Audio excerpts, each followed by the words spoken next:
जय श्री राम दोस्तों, जय गौ माता की। जैसे कि आप देख सकते हैं, ये गौ माता काफ़ी समय से इस सींग से परेशान, इसमें काफ़ी कीड़े पड़े हुए हैं और आप इसकी कंडीशन देख सकते हैं। जो ये मक्खी बैठी हुई हैं, इनसे इसे कोई इतनी इसे पीड़ा हो रही है कि चैन नहीं मिल रहा है। पल पल ये तड़फ रही है। इसकी तड़फ आप देख सकते हैं, इसकी पीड़ा को आप समझ सकते हैं। हमारे यहाँ एक रिटायर्ड फौजी हैं, राकेश भाई साहब, ठाकुर साहब हैं। उन्होंने मुझे पहले भी सूचना दी थी, तो मैं जब आया था तब गौ माता मुझे नहीं मिल पाई। मौके पर मैंने देखा, काफ़ी कोशिश भी की कि अगर ये मुझे मौके पर मिल जाए तो मैं कुछ सेवा दूं।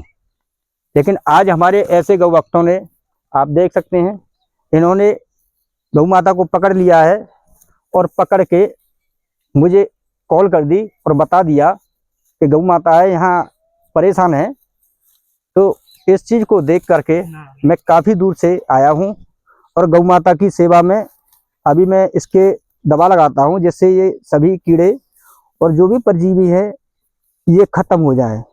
क्योंकि मुझे लग रहा है कि अगर ये कंडीशन ही रही तो ये परजीवी हो सकता है कि माइंड तक प्रभावित कर दें, और ये गौ माता के अगर माइंड में ये पहुंचेंगे तो आप समझ सकते हैं कि ये गौ माता पागल भी हो सकती हैं और पागल हो करके इनकी मौत भी हो सकती है।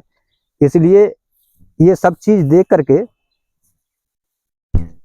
मैं अभी आया हूँ और जहाँ यहाँ कीड़े हैं उस जगह पे मैंने दवा लगाई है। और यहाँ इसी गांव में, ये हमारे सादाबाद, तहसील सादाबाद का गांव है, गढ़ी नौकस। इसमें काफ़ी हमारे गौ भक्त भी हैं।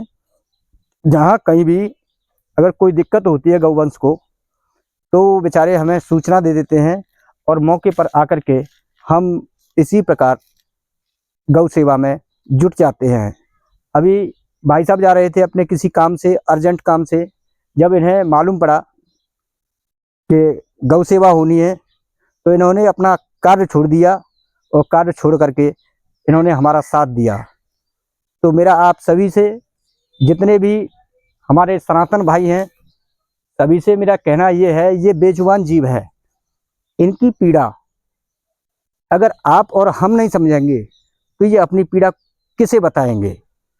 ये गौ माता है, ये हमारे सनातन धर्म का एक हिस्सा है और ये कोई छोटा मोटा हिस्सा नहीं है, ये बहुत बड़ा हिस्सा है।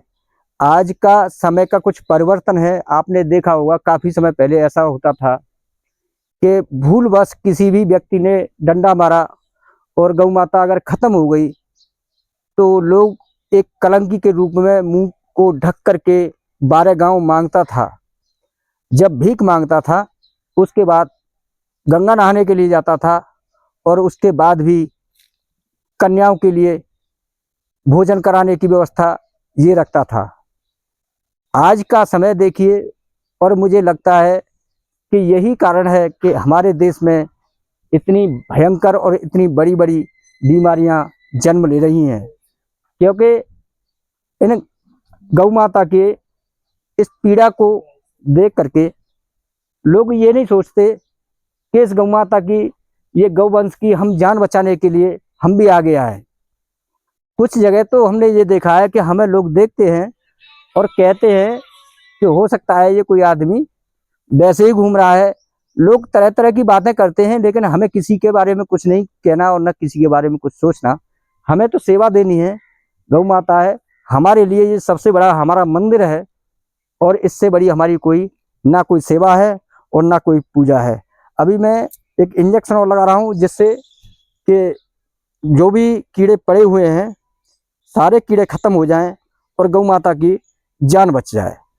अगर इसे हम और हमारे ये गौ भक्त, और जैसे मैंने आपको बताया कि हमारे एक रिटायर्ड फौजी राकेश भाई साहब जैसे लोग ना होते तो हमें कैसे मालूम पड़ता कि ये गौ माता परेशान है और गौ माता की ये परेशानी कैसे हम दूर कर पाते।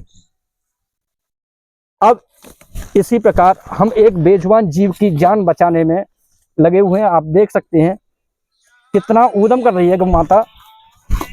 लेकिन फिर भी हम सेवा में जुटे हुए हैं। रीड करो भाई।